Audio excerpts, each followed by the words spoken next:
सरगोदा में दहशत की अलामत समझे जाने वाला फैसल शफकत भट्टी, जिसको सीसीडी ने सनावाला में मुबैना पुलिस मुकाबले में हलाक कर दिया। फैसल शफकत भट्टी पर मुख्तलिफ थानों में कत्ल, दहशतगर्दी और दीगर दफात के तहत 35 मुकदमा दर्ज थे। फैसल शफकत भट्टी 2 रोज कबल बैरून मुल्क दुबई से पाकिस्तान आया था।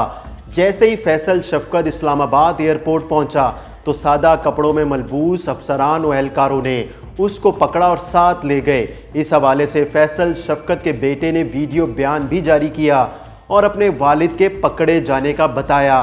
फैसल शफकत के बेटे ने कहा कि मेरे वालिद को इस्लामाबाद एयरपोर्ट से गैर कानूनी तौर पर अगवा किया गया है। हमारे पास हिफाजती जमानत भी है। अगर इसके बावजूद भी वालिद का इनकाउंटर हुआ तो ये लोग जिम्मेदार होंगे। दूसरी जानिब फैसल शफकत भट्टी ने बैरून मुल्क से पाकिस्तान आते हुए एक वीडियो जारी की, जिसमें फैसल शफकत बहुत ज़्यादा मुतमईन दिखाई दे रहा था और उसको लग रहा था कि उसको कुछ नहीं होगा।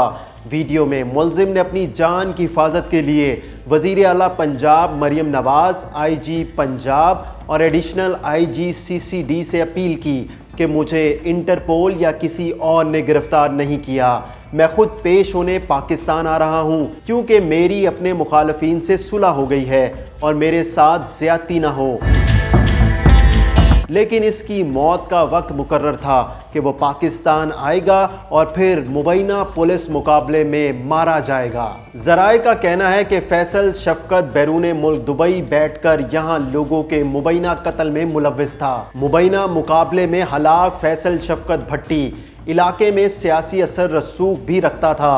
मुलजिम ने अपने मुखालिफ एक ही खानदान के 5 अफराद को कत्ल किया था। मुलजिम की अहम सियासी शख्सियात के हमरा तस्वीर भी सोशल मीडिया पर वायरल हैं।